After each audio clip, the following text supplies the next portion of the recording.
오늘 하나님 말씀 우리 신의 산 언약 두 번째 보게 되는데요. 우리 출애굽기 19장 5절 6절 말씀 한번 읽어보겠습니다. 우리 한 목소리로 합독합니다. 시작. 세계가 다 내게 속하였나니 너희가 내 말을 잘 듣고 내 언약을 지키면 너희는 모든 민족 중에서 내 소유가 되겠고 너희가 내게 대하여 제사장 나라가 되며 거룩한 백성이 되리라.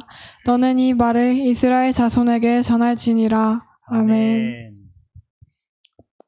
우리가 지난 시간에 신의 산 언약을 통해서 하나님이 이스라엘을 이방 민족과 구분하고 있는 걸 보게 됩니다. 그 수많은 민족 중에 택했잖아요. 너희는 내 거 하면 택한 거예요. 여러분, 여기 있는 우리들도요, 세상 사람 속에서 택함 받아서 이 자리 가운데 있다는 거죠. 여러분, 내가 주님을 택한 게 아니에요. 내가 뭐 이 종교 저 종교도 믿을 수 있었는데 내가 기독교를 택해서 이 자리 가운데 있는 게 아니에요. 주님이 택해 주신 거예요. 택함 받은 사람만 주님을 믿을 수 있고 신앙생활을 할 수 있는 거예요. 근데 택함 받은 사람의 특징은 주님이 법을 줬다는 거예요. 삶의 방식이 적혀 있는 법, 매뉴얼을 줬다는 거예요. 그래서 하나님이 신의 산에서 세 개를 주셨는데 따라해 봅니다. 십계명, 언약서. 여기 기록하지 않았지만 모세를 통해 성막 설계도까지 줬잖아요. 근데 지금은 언약 부분을 보기 때문에 이것만 일단 보겠습니다. 십계명과 언약서를 줬다는 거예요. 그러니까 신의 산 언약에서 중요한 것은요, 십계명과 율법들인 겁니다. 율법들. 여러분, 율법의 목적은요, 이스라엘 백성이 율법을 준수하여 의롭게 되는 것이 아니었어요. 이대로 지켜야지 하나님의 백성 되는 게 아니에요. 이미 그들은 애굽에서 출애굽될 때부터 아브라함의 후손으로 이미 백성이에요. 백성, 택한 거예요. 택함 받은 백성답게 살려니까 율법을 준 거예요. 그동안 노예처럼 살았거든. 노예처럼 살면 안 돼. 하나님의 백성은 말씀대로 살아야 돼. 그 얘기를 하고 있는 겁니다. 우리도 교회만 다니는 게 중요한 게 아니라 교회를 다니면서 말씀을 올바로 알고 배워 말씀에 순종하며 살아야 된다는 거예요. 그러니까 교회를 열심히 다니면서 말씀대로 살면 구원받는 건 아니에요. 구원은 예수님을 믿어야 구원을 받는 거지. 예수님을 믿어 구원받은 사람은 말씀대로 살아야 된다는 것입니다. 이걸 잘 기억하세요. 아마 다다음 주 금요일쯤에 아마 이 부분을 얘기할 거예요. 여러분, 구원은 은혜로 받고 복음 말씀에 순종할 때 받는 거예요. 말씀에 아무리 순종해도 의로워질 수는 없어요. 그냥 예수의 피로 너는 의롭다라고 그냥 칭의 그냥 불러주는 거예요. 우리의 자식이 공부를 잘하든 얼굴이 못생기든 잘생기든 뭔가 뭐 성품이 좋든 나쁘든 상관없어요. 그냥 뱃속에서 태어났고 아니면 입양을 해서 내 자식이 되면 그냥 자식인 거예요. 여러분, 우리가 믿음이 다 천차만별이잖아요. 신앙의 색깔과 배경도 다 틀려요. 그럼에도 불구하고 우리 모두는 주님이 택하신 하나님의 백성이고 우리의 뭐 삶의 여러 가지 모습과 상관없이 그냥 의롭다라고 주님이 그냥 불러주실 뿐이라는 거예요. 그러니까 불러줬으니까 거기에 걸맞는 삶을 살기 위해 말씀대로 사는 거예요. 여러분, 꼭 기억하십시오. 말씀을 창세기부터 요한계시록까지 완벽하게 지킬 수 있는 사람은 아무도 없어요. 그러니까 은혜로 구원받아요.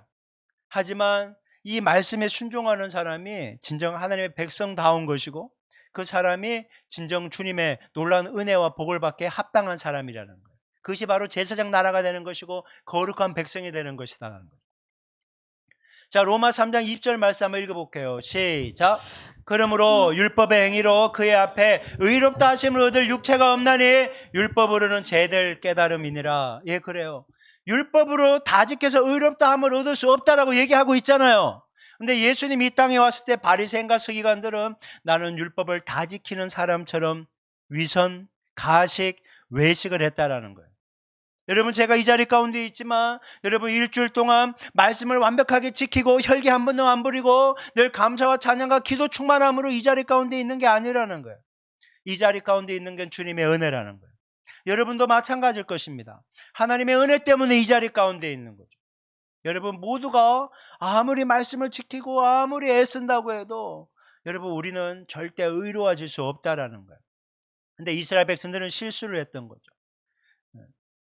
자, 신의 산 언약의 특징. 자, 1번 한번 노란 글씨 읽어볼게요. 자, 십계명 잠깐만 보고 그 다음에 십계명 쪽 10가지 한번 살펴보려고 합니다. 자, 십계명. 자, 시작. 십계명은 하나님의 공의의 기준을 제시하는 것이다. 공의, 이게 옳다는 거야. 의라는 것은 옳다라는 거예요. 도대체 하나님이 옳다고 하는 게 뭐냐는 거예요. 요즘 같은 포스트 모덤 시대는요, 저 사람 말도 맞고 이 사람 말도 맞고 다 맞다는 거예요. 정치 세계가 그렇잖아요. 여당, 내가 보수야. 그러면 여당 말이 다 맞아. 나는 진보야. 그러면 야당 말이 다 맞는 것처럼 보인다는 거예요. 근데 다르고 다른 거잖아요. 그런데 옳은 게 뭐냐? 예, 성경의 십계명으로 주어졌다. 이 말씀을 하는 겁니다. 그래서 십계명과 율법을 주심으로 주님이 정말 하나님이 옳다고 하는 그 삶을 살기를 원해서 바로 이 십계명과 율법을 줬다. 이게 신의 산 언약이에요. 자, 그래서 십계명, 자, 한번 읽어봅니다. 첫째, 자, 시작. 하나님 외에 다른 신들을 두지 말아야 한다. 자, 출애굽기 20장 3절 읽어봅니다. 자, 시작. 너는 나 외에는 다른 신들을 내게 두지 말라. 여러분 혹시 뭐 하나님, 부처님, 뭐 모하메드 뭐 이렇게 부르지는 않잖아요. 하지만 내가 하나님 외에 더 의지하는 그의 모든 것이 신이라는 거예요. 내가 돈을 더 의지하면요, 돈도 만문 신이에요. 우상이에요.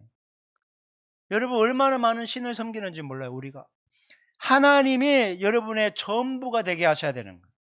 그래서 이게 가장 먼저고 가장 중요한 거예요. 이 원칙이 무너지면서 계속적으로 타락의 길로 가게 되는 거예요. 하나님 외에 다른 신을 절대 두어서는 안 돼. 다 가짜인 거예요. 자, 둘째, 자, 읽어봅니다. 시작. 하나님의 형상을 만들지 말아야 자, 한다. 출애굽기 20장 4절 말씀 읽어볼게요. 시작. 너를 위하여 새긴 우상을 만들지 말고 또 위로 하늘에 있는 것이나 아래로 땅에 있는 것이나 땅 아래 물속에 있는 것에 어떤 형상도 만들지 말며. 예. 형상을 만들지 말라고 하는 이유가 뭘까요? 주님은 영이시기 때문에 우리가 그런 보이는 형상으로 나타나지 않는다는 거예요.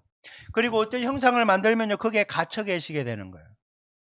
주님은 갇혀 계시지 않는다는 거예요. 다윗이 성전 만들려고 할 때도요, 난 거기 갇혀 있는 존재가 아니야, 만들지 마, 그렇게 얘기한 거예요, 처음에는.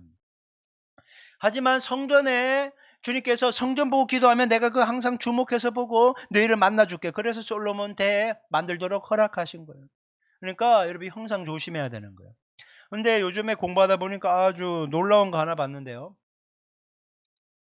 미국의 어떤 선생님이 그 직장 생활하는 여자분이었는데 목걸이에 십자가 목걸이를 하고 있었대요. 근데 그 회사에서 십자가 목걸이 떼라고, 나 십자가 목걸이 떼지 않겠다 그래서 면직됐대요. 근데 그 회사는요, 무슬림 히잡 쓰는 여자에 대해서는 아무 얘기도 안 하더래요.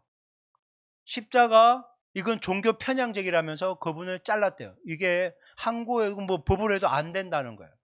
여러분 그런 식이에요. 미국만이 아니라 여러분 일반 학교에서 여러분 얼마나 이게 종교다운주의를 얘기하지, 기독교 그냥 건너뛰는 거예요. 여러분 무서운 시대입니다. 우리가 쉽게 생각할 시대가 아닌 거예요. 여러분 가슴 속에 주님의 십자가를 가지고 있길 바랍니다. 가슴에 십자가를 새기고 있어야 되는 거지. 우리가 어떤 눈에 보이는 그런 형상을 만들고 내가 막 꼭 그래, 영화가 잘못됐어. 드라큘라만 나오면 맨날 십자가만 내미는 거예요. 십자가 나무 막대기에 무슨 능력이 있어요? 십자가의 의미가 중요한 거죠. 그리고 예수의 이름이 능력이 있는 거지. 드라큘라가 갑자기 나타났는데 나 십자가가 없네, 난 죽었네, 그렇게 하실 거예요? 아이고 교회에 있는 저 십자가라도 늘 들고 다닐 걸, 그렇게 해서는 안 된다는 거예요. 예수 이름으로 명하노니 귀신은 떠나갈지어다. 그러면 예수 이름의 능력이 있어서 귀신은 떠나가야 될 줄 믿습니다.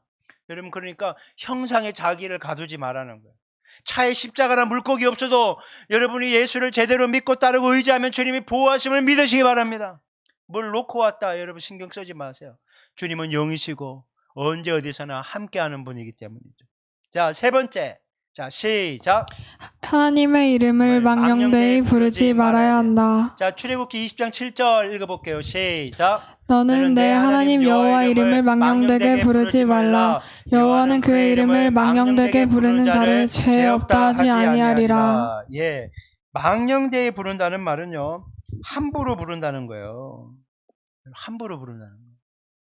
여러분 유대 서기관들은 성경을 이렇게 필사할 때 요 세 명이 쓴다는 거예요. 한 명이 읽고 한 명이 적고 한 명이 제대로 썼는다 보고 세 명이 붙어서 성경을 필사하는 거예요. 그때 여호와라는 단어가 나오면 자 우리 씻으러 갑시다 해갖고 그때부터 또 씻기 시작한다는 거예요. 구멍이란 구멍은 다 씻는다는 거예요. 그게 너무 지나치다 싶지만 처음에 하는 그 열심을 기억하라고요. 그 하나님의 그 이름을 함부로 부를 수도 없고 그래서 그 이름 앞에서 다 씻었다는 거예요.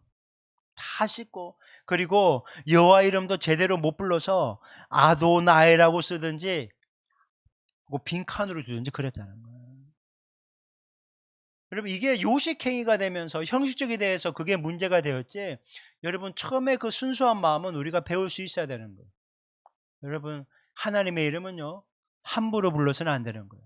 자식이 부모 이름도 함부로 못 부르는데 나이가 연장자 이름만 돼도 함부로 못 부르는데 여러분 하나님의 이름을 그렇게 쉽게 불러서는 안 되는 것이죠. 자 넷째 자 읽어보겠습니다. 시작. 안식일을 거룩히 지켜야 한다. 자 출애굽기 20장 8절부터 11절까지 한번 읽어볼게요. 시작. 안식일을 기억하여 거룩하게 지키라. 엿새 동안은 힘써 네 모든 일을 행할 것이나 일곱째 날은 내 하나님 여호와의 안식일인즉 너나 내 아들이나 내 딸이나 내 남종이나 내 여종이나 내 가축이나 내 문 안에 머무는 객이라도 아무 일도 하지 말라. 이는 엿새 동안에 나 여호와가 하늘과 땅과 바다와 그 가운데 모든 것을 만들고 일곱째 날에 쉬었음이라. 그러므로 나 여호와가 안식일을 복되게 하여 그 날을 거룩하게 하였느니라. 아멘.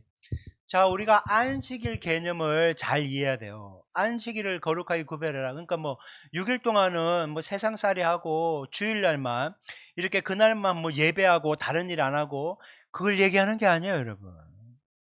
안식을 자꾸 쉼의 개념만 둬서 그래요.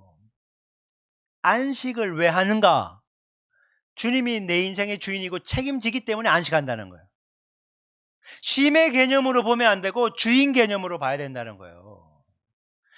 주님이 주인이시고 내 삶을 책임지기 때문에 남들 막 열심히 막 돈 벌러 가고 막 그렇게 하고 정신없이 세상 가운데 일주일째 산다고 해도 나는 주님께 예배하며 주님의 은혜 가운데 머무르는 것을 우선순위로 두고 소중하게 생각한다. 그래도 나 뒤처지거나 무너지거나 뒤떨어지거나 그렇지 않는다. 요거예요.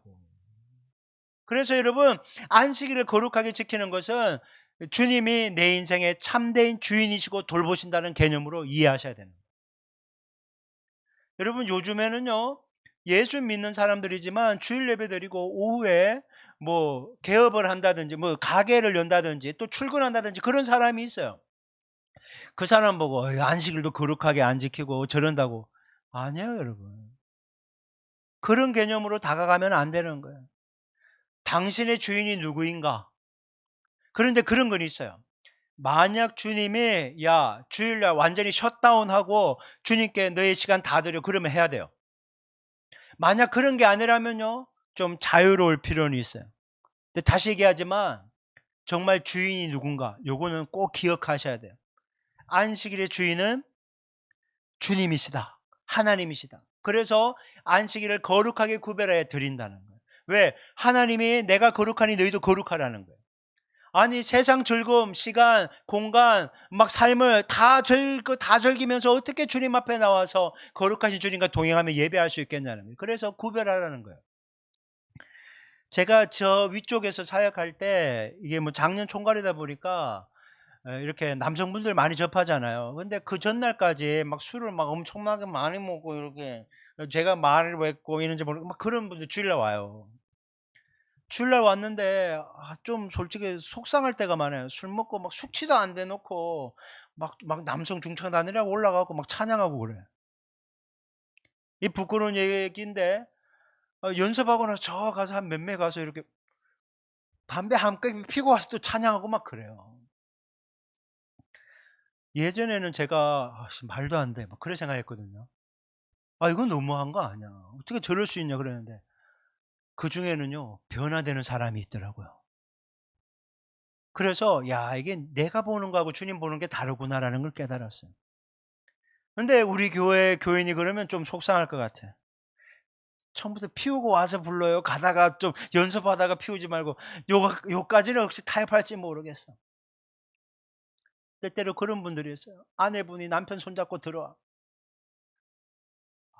우리 남편 술을 안 끊어요. 지금도 술이 막 너무 곤드레 만드레한데 지금 찬양한다고 이러고 있다고 목사님 속상해 죽겠다 그래. 그래. 안수기도를 해. 안수기도를 하는데 막 이래 뭐 술이 숙취가 안 됐는데 하나님의 은혜가 임하니까. 근데 어떤 줄 아세요? 목사님 속이 편해졌습니다. 그래요. 그날 밤 또 술 먹으러 가네. 막 자괴감이 느껴지고 막 그래요. 그런데 여러분, 제가 속이 더 탈까요? 아내분이 속이 더 탈까요? 주님의 속이 더 탈까요? 여러분, 주님한테 비할 게 없어요. 그런데 다른 게 있더라고요. 주님은 그 사람을 포기하지 않는다는 거예요. 주님은 절대 아무도 포기하지 않아요. 여기 계신 그 누구도 주님은 포기하지 않아요. 주님은 계속 그 자리에서 기다리시는 거예요. 내가 거룩하니 너희도 거룩해져라. 여러분, 제가 이렇게 신앙생활하고 목회하면서 너무나 많은 사람들이 술 안 하고 담배 안 해야 정말 거룩하고 순결하다고 얘기하는 그런 분들 많이 봤어요. 제가 한두 번씩 얘기하는데 술, 담배 하면서도 거룩하신 사람 많이 봤어요. 술, 담배 하는 그 안타까움 때문에 직장생활 하면서 힘들어 하면서도 그거 막 회개하면서 그렇게 신앙생활 열심히 하는 사람이 있는데 술, 담배만 안 하지 엉망인 사람도 너무 많이 봤어요. 절대 뭐, 야, 너는 술, 담배 하면서 네가 무슨 뭐 여호와 찬양하고 그러냐. 그런 소리 하지 마세요. 저는 아무리 봐도 우리는 전부 50보, 100보 다 그냥 도찐, 개찐이야. 우리는 다 은혜로 사는 사람이고 예수의 볼이 덮여갖고 이 정도로 그냥 괜찮게 보이는 거지. 우리는 다 연약하고 부족하고 은혜로 살아가는 사람입니다. 연약하고 부족하지만 여러분 거룩하게 구별된 모습으로 정말 주님과 함께 열심을 내며 살아갈 수 있어야 되겠어요. 안식일을 거룩하게 지키라고 하니까 주일날만 제대로 드리고 막 토요일 밤까지 자기 하고 싶은 거 다 하는 거야. 유튜브 볼 거 다 보고 즐기고 다 즐기고 막 그러고 막 눈 빨개 갖고 주일날 이렇게 오는 거야. 그러면 그게 어떻게 안식일을 거룩하게 지키는 거겠어요? 여러분, 모든 날이 주님이 주님이시잖아요. 그러니까 주어진 삶의 자리에서 철저하게 주님만을 믿고 따르고 의지하는 우리 모두가 될 수 있어야 되겠습니다. 10계명 중에 1에서 4계명이 하나님 사랑 계명이에요. 이 4계명이 그냥 하나를 쭉 짜면 하나님 사랑으로 뚝 떨어지는 거예요. 그래서 이것을 대신 계명, 신에 대한 계명이다 이 얘기를 하고 있는 거예요. 근데 결국 하나님 사랑이에요. 하나님 사랑하니까 다른 신 섬기지 말고 형상 만들지 말고 조금 전에 얘기했던 함부로 이름 부르지 말고 안식일을 지켜서 네 삶의 참된 주인이 하나님이라고 고백하며 살아라 이 얘기를 하는 겁니다. 이제 사람 사랑이 나와요. 5번째, 자 읽어볼게요. 시작. 부모를 공경해야 한다. 자, 출애굽기 20장 12절 자 읽어볼게요. 시작. 내 부모를 공경하라. 그리하면 내 하나님 여호와가 내게 준 땅에서 내 생명이 길리라. 여러분, 하나님은 눈에 보이지 않잖아요. 눈에 보이지 않는 하나님 공경하는 걸 어디서부터 배워요? 부모 공경하는 것부터 배우는 거예요. 그래서 하나님 사랑에 바로 연결되는 사람 사랑의 첫 번째가 부모 공경이라고 일반적으로 해석학자가 얘기하는 거예요. 부모를 공경하다가 히브리어로 카바드거든요. 이게 하나님을 경외하는 단어와 똑같은 거예요. 네가 하나님 경외하냐? 부모 공경할 줄 알아야 돼. 이거예요. 하나님을 경외한다고 하면서 부모를 함부로 할 수 없고 부모는 공경하는데 하나님을 함부로 할 수도 없는 거예요. 똑같은 거예요. 근데 때때로 왜곡된 부모님, 부모에게 학대를 받았다거나 부모한테 사랑을 받지 못한 사람들이 하나님을 아버지라고 부르는 게 굉장히 불편하죠. 그런 게 있어요. 저도 우리 자녀들한테 야, 이게 좀 좋은 모습 보여야 되는데 참 부족하구나 그럴 때도 있어요. 근데 아빠를 바꿔봐도 똑같이 그분도 부족할 거예요. 그러니까 다 부족해. 그러니까 저를 긍휼히 봐주시기 바랍니다. 자식 여러분. 네. 그러니까 모든 부모, 여러분 부모 하나님이 나를 이 땅 가운데 태어나게 하신 통로라는 거예요. 그러니까 그 권위를 인정해 줄 수 있어야 되는 거예요. 그래서 부모를 공경하라는 거예요. 네. 자, 6번째. 자, 읽어볼게요. 시작. 생명을 존중히 여겨야 된다. 자, 출애굽기 20장 13절 시작. 살인하지 말라. 여러분, 생명을 주관하시는 분이 누구십니까? 하나님이에요. 근데 사람을 죽인다? 생명의 주관자이신 하나님께 쿠데타 일으키는 거와 같다라는 것입니다. 노아 홍수 이후에 하나님이 이렇게 얘기했어요. 사람의 피를 흘린 사람은 그 피를 흘릴 것이다. 그렇게 얘기해요. 창세기 9장 6절 제가 읽어드릴게요. 다른 사람의 피를 흘리면 그 사람의 피도 흘릴 것이니 이는 하나님이 자기 형상대로 사람을 지으셨음이니라. 여러분, 다른 사람 소중하게 생각할 줄 알아야 됩니다. 내 자식이라고도 함부로 하면 안 돼요. 배우자도 함부로 하면 안 돼요. 그리고 내 부하 직원이라고 함부로 해서도 안 돼요. 교회에서 또 직분이 있다고 막 그 젊은 애들 함부로 하면 안 돼요. 목회자들이 성도를 함부로 해서도 안 되고 중직자들이 목사나 성도를 또 함부로 해서도 안 되는 거예요.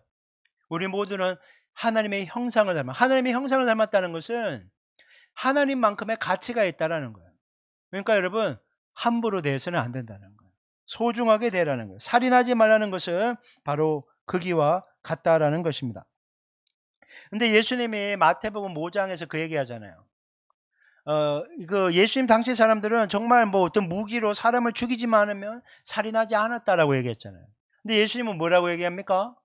다른 사람을 향해서 노하는 자마다 심판을 받게 되고 라가라는 자는 공회에 잡혀가게 되고 미련한 놈이라 하는 자는 지옥불에 들어가게 되리라. 이렇게 얘기하는 거예요. 수준을 엄청 높여놓은 거예요. 그러니까 마음속에 이미 네가 얼마나 많이 미워하고 살인을 저지르고 있냐 이렇게 얘기하는 거예요. 여러분, 용서하며 사시기 바랍니다. 원망하고 불평하지 말고. 제가 이거를 다룰 수 있을지 모르겠지만 사람들 이렇게 만나보면 어떤 사람들은 정말 감사와 찬양이 넘치는 사람이 있는가 하면 어떤 사람은 계속 원망하고 불평이 떠나가지 않는 사람이 있더라는 거예요. 되게 안타까워요. 그 원망하고 불평하면요 자기 몸이 상합니다.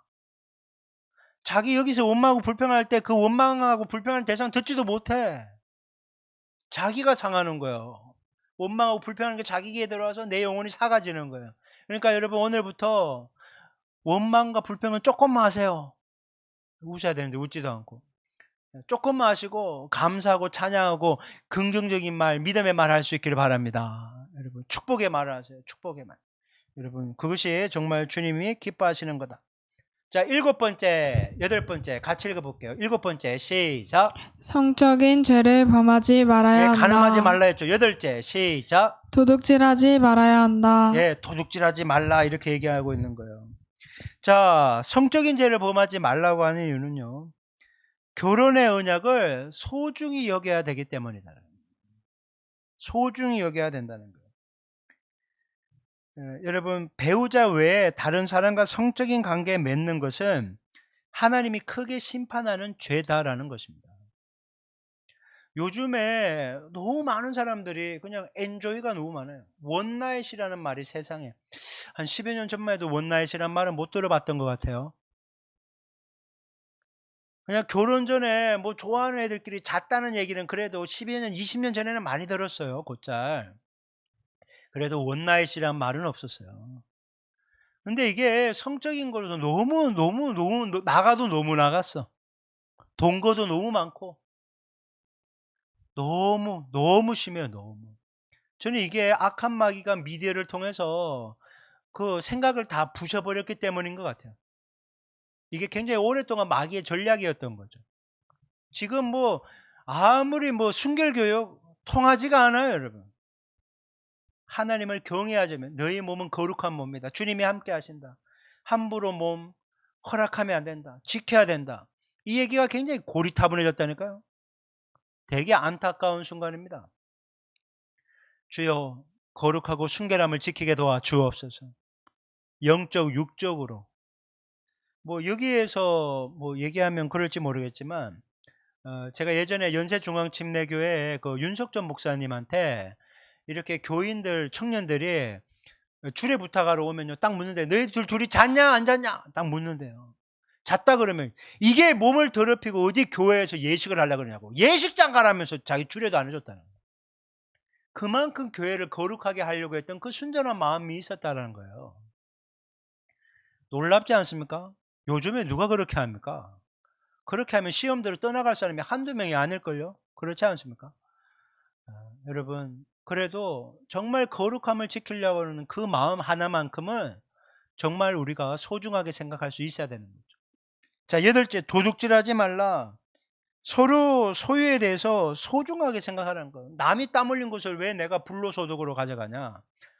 다른 사람을 힘들게 하고 아프게 하고 그렇게 하는 거예요. 그러니까 그거 하지 말라. 여러분 기억하시기 바랍니다. 자, 9째 읽어봅니다. 시작. 이웃에 대하여 거짓 증거하지 말아야 한다. 예, 이웃에 대하여 거짓 증거하지 말라는 거예요. 거짓 증거하지 말라는 진실의 가치를 지키라는 거예요. 정직하라는 거예요. 진실되게. 여러분 세상이 여러분 사탄의 도구가요 거짓이에요. 거짓. 너무 거짓말이 많아. 우리나라 영부인도 지금 최 목사라는 사람하고 지금 진실 공방 싸움하고 있잖아요. 맨날 싸워. 해병대 최상병 지금 1년이 넘게 청문해가지고 지금 계속 싸우면서 거짓말이다 참이다 이거 가지고 계속 싸우는 거예요. 여러분 이 시대는요 참과 거짓이 딱 모호해져 버렸어요. 여러분 선악을 알게 하는 나무를 먹어서 이렇게 된 거예요. 선악을 알게 하는 나무를 먹으면서 선과 악을 알게 된 게 아니에요. 내가 선과 악을 정해버린 거예요. 기준은 하나님인데 그 기준을 내가 정하니까 선악이 완전히 훌썩 끄여가지고 이 세상이 이렇게 죄 가운데 살게 되었다는 거예요. 너무 안타까운 거죠. 그래서 항상 진리를 소중하게 생각하고 거짓 가운데 던져지지 않도록 주의해야 됩니다. 자, 10번째. 자, 여기까지만 하고 기도해야 되겠네요. 자, 시작. 이웃의 소유를 탐하지 말아야 한다. 자, 출애굽기 20장 17절 읽어봅니다. 시작. 내 이웃의 집을 탐내지 말라. 내 이웃의 아내나 그의 남종이나 그의 여종이나 그의 소나 그의 낙이나 무릇 내 이웃의 소유를 탐내지 말라. 여러분 탐심이라고 하잖아요. 탐심을 우상숭배라고 하는 거예요. 주님이 주신 거에 족하고 만족하지 않고 다른 것을 취하는 거 그것이 탐심이고 그것은 결국 하나님의 다른 것을 채우는 거니까 우상숭배라고 골로새서 3장 5절 말씀에 얘기하는 것이. 왜 탐심을 가질까요? 주님이 주시는 것에 만족하지 못하기 때문이라는 거예요. 사도 바울이 얘기합니다. 나는 어떠한 상황에서도 자족하는 법을 배웠다. 여러분 자족할 줄 아셔야 됩니다. 자족하는 법을 알아야지 그렇지 않고 조금만 더 하다가 무너지게 되는 거예요. 강철한 카네기가 세계 최고의 부자였을 때 기자가 물었대요. 당신은 지금 버는 것으로 만족합니까? 아니요, 만족하지 못합니다. 그러면 얼마를 더 벌어야지 만족합니까? 지금보다 조금 더라는 거예요. 자기의 11조 세는 여직원만 뭐 십수명이었다고 얘기하는 사람이잖아요. 그런데 조금 더 벌어야 만족한다는 거예요. 만족함이 없는 거예요. 여러분 주님께서 필요하니까 우리에게 지금 이러한 여건을 허락하셨어요. 그리고 더 필요하면 더 주실 것입니다. 그러니까 일단 누리고 있는 것에 감사할 수 있게 바라고 욕심으로 구하지 마세요. 정욕으로 구하면 주님이 응답하지 않는다고 얘기했잖아요. 하지만 필요가 있으면 여러분 주님께 담대히 구하십시오. 왜? 우리는 주님의 백성이기 때문에 주님이 돌보신다는 겁니다. 그래서 여러분 오늘 십계명을 제가 이렇게 길게 할 줄 몰랐는데 다시 얘기하지만 십계명은요 공의의 기준이라는 거예요. 이게 옳은 거예요. 하나님 사랑, 이웃 사랑 이대로 사는 겁니다. 제가 이걸 이제 뭐 준비해 놨지만 여러분 그나마 이게 좀 뭐 다 아는 걸 얘기하냐 그런 게 아니에요. 제가 좀 고민이 됐어요. 지금 새벽마다 예레미야 강의를 하는데 예레미야 본문으로 금요일날 해야 되는 거 아닌가 그 생각을 했거든요. 근데 지금 예레미야 본문에 보면요 맨날 예레미야 핍박받고 죽었다 살아나고 왜 이 얘기예요. 할 얘기가 없어서 새벽에도 힘들어 죽겠어요. 힘들어 죽겠어요. 다음 주 새벽 설교 다 지나고 그 다음 주 거 벌써 준비하고 있는데 힘들어 죽겠어. 맨날 막 그런 거밖에 없어요. 그거보다 이게 더 복된 줄 믿으시기 바랍니다. 그래서 여러분 이거 잘 들으시고 여러분 들은 대로 행하며 사시면 되겠습니다. 아시겠죠?